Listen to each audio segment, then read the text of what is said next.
sharing my bullet journal setup for the month of August with a teapot and florals theme.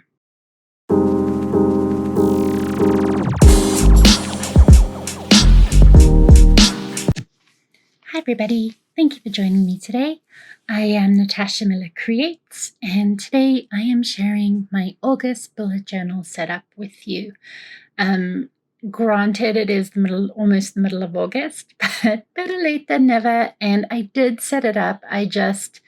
Video editing took a little longer than I liked, but it's summer. It's been a bit of a challenge getting everything done with the kids around, and then also I got a bee in my bonnet about some stuff, and so here we are, sharing my August setup around August 11th. So for August in my bullet journal this month, I am actually using tabs to separate out the different parts of the month. So I'm excited to see how that goes. The hand-lettered dashboard I chose is, "I'm a force of nature in slippers." The original quote goes, "I'm a force of nature in heels," but I don't wear heels anymore. I work from home, so I'm permanently in slippers. So there you go. I'm using my acrylographs to color in my tabs. It's really great because you can write with white gel pen on them, and it works really, really well. And then for my August lettering, I'm using a Tombow. I haven't used my Tombows in a while, and so it was fun to break them out again and do some calligraphy hand lettering. Now, since I knew August was going to be late, I just made stickers to use for my cover page instead of drawing and painting, which that's partly why I was procrastinating doing this, because it takes so long to paint and draw. I just thought, you know what, I'm just going to do it on the iPad and print it out and use them as stickers. So that's what you see here. For my July setup, which I have linked up in the cards, I used the polka dot washi, and I fell in love with the black and white washi contrasted with these retro pastel colors, and so I decided to incorporate those again for August. So while I decided to cut down some time using the stickers for my cover page, I decided to do all of my box outlines in using dots. So using my pen, I painstakingly dotted in all of my lines for this month. I don't have any regrets because I think it looks really great. So my regrets tend to kick in when the payoff doesn't seem to be worth the effort. I only have limited capacity and patience, and so long as the effort or the payoff is worth the effort, I'm happy. So I was really happy with the idea to do the polka dots. You'll see more of what I'm talking about in my calendar, and you'll get a better idea. I do it on my cover page as well. I draw the boxes to separate out the different elements of my cover page, and I really like it. I honestly think this is probably my favorite theme and color palette so far this year. I know that's bold to say. There's a lot of orange. I know orange isn't very popular. It's not a very popular color. Let me know down below in the comments if you like orange. So I'm super curious. I know orange doesn't always sell well from a design standpoint, so I'm just curious. I feel like this layout, the design of this month's theme, is very orange, and I'm okay with it. I did discover throughout this theme that very few brands have orange variations. So Tombow did not have an orange to match my layout, which is why you don't see me using Tombows to do the orange. I was a little bit upset, but they already have so many colors. As always, my acrylographs to the rescue. I was able to match my acrylographs to the orange I was using, so I was super excited about that because this is very orange, you guys. So I'm just curious if that is your jam. So let me know down below. So while this is an August setup and we're almost halfway through August, I did want to share it because I made it, I did it, and B, it doesn't matter that, this is the fun of bullet journaling. It doesn't matter where you are in time. You can always just start your bullet journal. And so I've been using this. Like I said, it's more the editing side of my to-do list that let me down. I have been using this layout, and it's just been summer and there's been a lot going on. We went away for a little bit and then kids are around, and I decided to do a mini renovation in my office. So where I live in Canada, bonus rooms are very common in the area I'm in. And so I've been lucky enough to turn at least half of the bonus room into a little office space for me. It's part of the reason why I struggle with sound, because the room is a little bit echoey, but I'm working on it. And there were these built-in cupboards. And since the pandemic, I've been staring at these built-in cupboards and hated them. They were just not practical. I don't know. I just didn't like them. And again, I was fortunate enough, after, I guess, 3 years of staring at them, I was able to tear them out and buy some new furniture and put in the new furniture. So once we got back from holiday, I immediately got to work doing that. I was sharing a little bit on my Instagram stories, but once the built-in cupboards came out, because the builders put them in, I had to paint the wall, install some flooring. We had leftover flooring from the flooring that's already in the room. It was just really hard to match up. So it was a little bit of a puzzle getting that done. I still have some wallpapering to do. So that's the only part that I haven't done. But other than that, I have set up my cupboards. It was 3 days of building IKEA furniture. So I was really tired.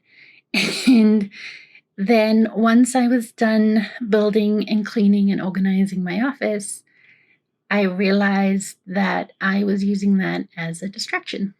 And the distraction, it hit hard. It hit really hard. And so I've spent the last couple of days feeling a little bit sad and, dealing with my feelings. And I am feeling better. And I am feeling creative again. So I have some ideas for the elements that I use in this layout that I'm going to create with. And I have some, while I was cleaning my office, I realized that I've become a Christmas scrapbook paper hoarder. Basically, if Recollections or Michaels put out a paper pack for Christmas, I apparently decided to buy it. And that was for about 3 or 4 years. I did that. I haven't done that in the last couple of years. I'm very proud of myself. But that's not to say I don't have a lot. So I've come up with some ideas of what I'm going to do with it. So I'm excited to share that with you once I start getting that going.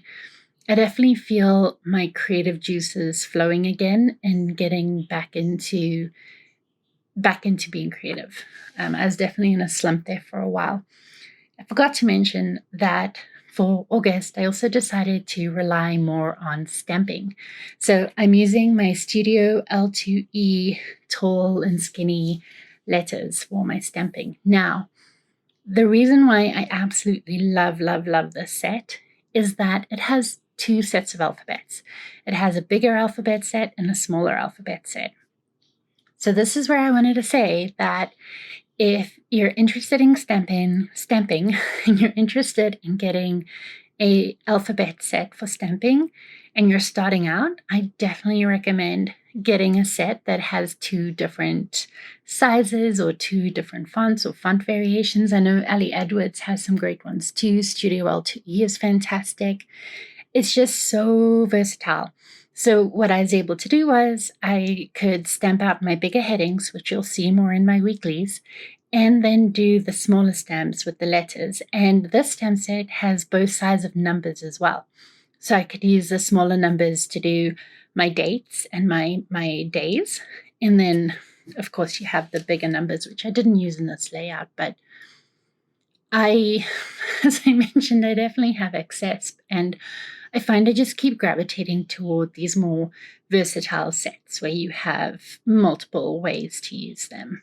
And alphabet sets, it gets really tricky because, you want to find something that you like. I definitely impulse purchased alphabet stem sets at the beginning of my journey, and honestly, I think I've used it once or twice. But then there are these little smaller stem sets that I've purchased over the years, and I use them constantly. This one keeps popping up. I have a variety of layouts and setups where I've used them, and I just love them so much. So they're linked down below if they're still available. I believe they are, but strongly recommend. Absolutely love it, especially with bullet journaling. It's so quick and easy to use. So that is my stamping. If you're curious about the stamp inks to use in your bullet journal, I do have a video series that you can check out. I've linked that up above. Basically, it's just to help you see different stamp inks are going to react differently in different journals. And it sounds complicated and convoluted, but you can go check it out. I've linked my blog down below as well that you can go see, get an idea if stamping is something you're interested in. The other thing I've included in the video, which I normally cut out, is my erasing. And that's just to show you that I do pencil in everything. I do have a pencil outline for everything I do. It's just easier that way. I do have the Archer and Olive dot grid ruler, which I believe they said will be coming back. I'm just not sure when, but honestly, it's my favorite journaling accessory. It's so easy and so fun to use. So that's my other soapbox. Of course, that's not available, so I'm not going to link that because it's not there. But definitely stay posted for when it does become available. As always, I'm adding in my borders on the pages. I definitely need to go get a new black Tombow because this one has seen better days.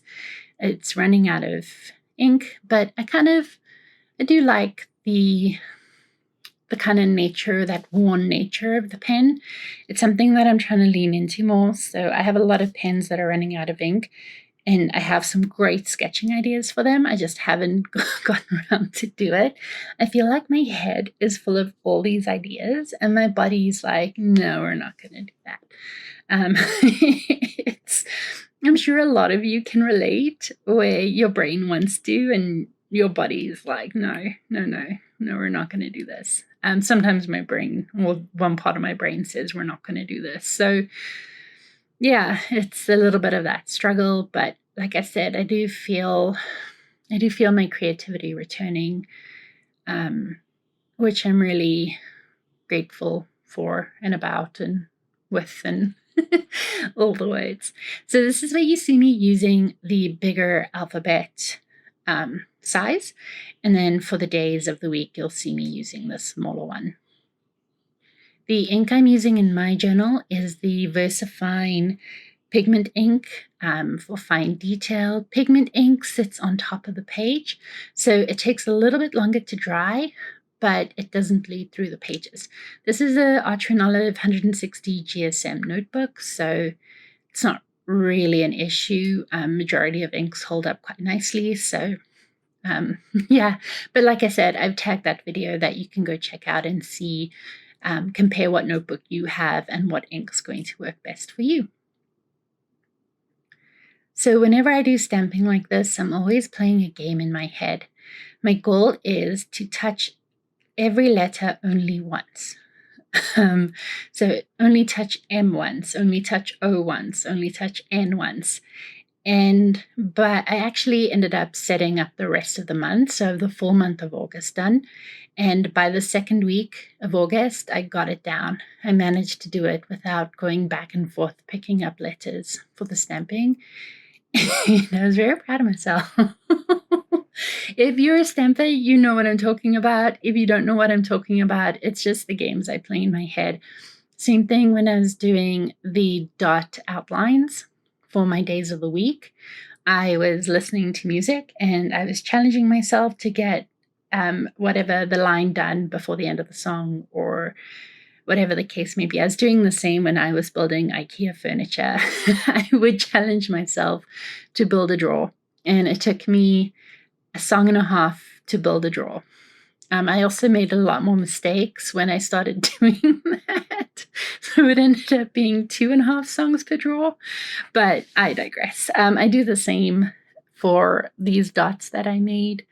It just became a game. So anything to just entertain yourself. But like I said, I do like the overall aesthetic that came out of it. And so it was definitely worth the effort. Just a quick shout out. My erasers are from Tombow. I don't know what those people use to make their erasers, but they're my favorite by far. So I've linked those down below as well. So you can go check those out. Those are, yeah, they're fire. I really like them. So I hope you enjoyed today's video.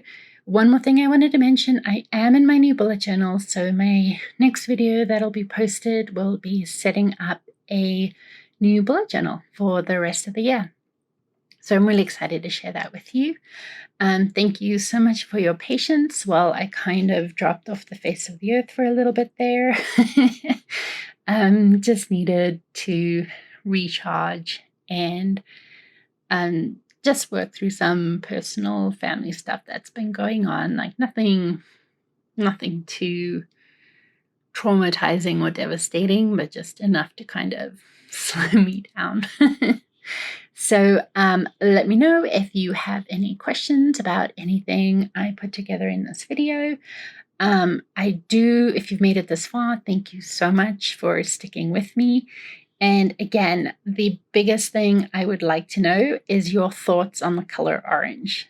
I'm very curious.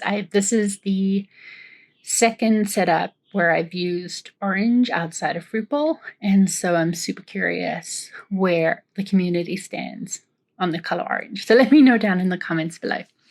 Thank you so much for watching, and I'll see you in the next one.